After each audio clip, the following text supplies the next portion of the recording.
പാതിരാത്രി കഴിയുവോളം ചിന്തിച്ചിരിക്കലും ഫോൺ ചെയ്യലും ഫോൺ വരലും ഒക്കെ അല്ലേ? ഇത്ര ടെൻഷൻ അടിക്കാനുള്ള കാരണം ചോദിച്ചാ ജഗന്റെ വായിന്ന് ഒരു മറുപടിയും കിട്ടുകയില്ല. എന്താ ജഗ, രാഷ്ട്രീയത്തിൽ ഇറങ്ങി മത്സരിക്കാൻ വല്ല പരിപാടിയുണ്ടോ? ഇലക്ഷനൊക്കെ അടുത്ത് വരല്ലേ? ഏയ്, അതൊന്നുമല്ല.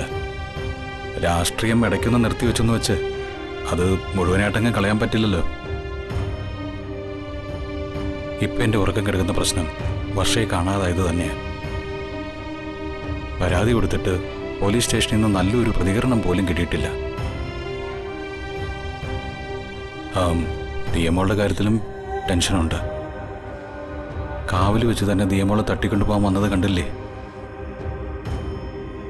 ഗ്രഹനാഥന് ഉത്തരവാദിത്വം കൂടിയപ്പോ ഉറക്കത്തിന്റെ കാര്യം കമ്മിയായി അല്ലേ?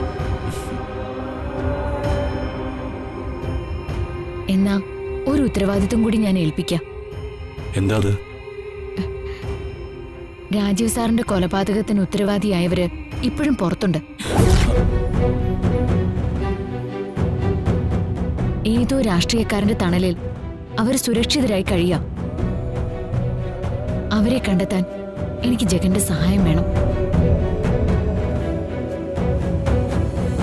വന്ദന ആ കേസുമായിട്ട് മുന്നോട്ട് പോകാൻ തന്നെ തീരുമാനിച്ചു അല്ലേ? അതെ.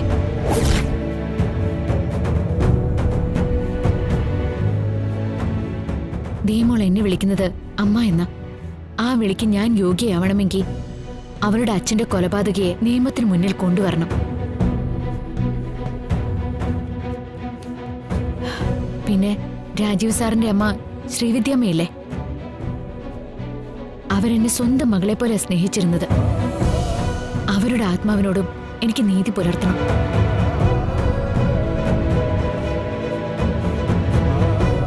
എല്ലാത്തിനുപരിയായി രാജീവ് സാറിനോടും. വെറും ഒരു ശമ്പളക്കാരിയായിരുന്ന എന്നെ ജാതകദോഷക്കാരിയാണെന്നറിഞ്ഞിട്ടും വിവാഹം കഴിക്കാൻ തയ്യാറായ ആ മനസ്സ്, അതിനോട് എനിക്ക് കടപ്പാടുണ്ട് ജഗൻ. യഥാർത്ഥ കുറ്റവാളി ശിക്ഷിക്കപ്പെടണം.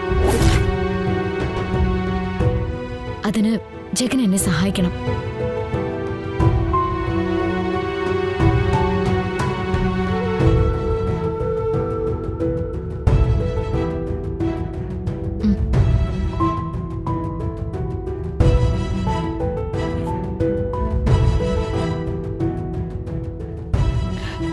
ജഗനൊന്നും പറഞ്ഞില്ല.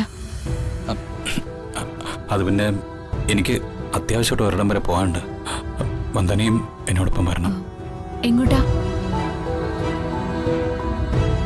എവിടേക്കാണെങ്കിലും നിങ്ങളുടെ ഒപ്പം ഞാനും ഉണ്ട്. എന്നെ ഒറ്റയ്ക്കാക്കിട്ട് പോകാൻ പറ്റില്ല. വേണ്ട, മോളും വന്നു. പെട്ടെന്ന് പോയി റെഡിയാവും. ഞാൻ എപ്പോഴേ കുളിച്ചിട്ട് റെഡിയായി.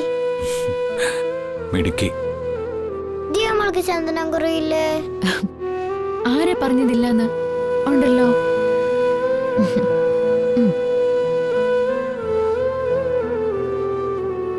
ഞാൻ സുചിത്ര ആന്റി അടുത്ത് യാത്ര പറഞ്ഞിട്ട് വരാം.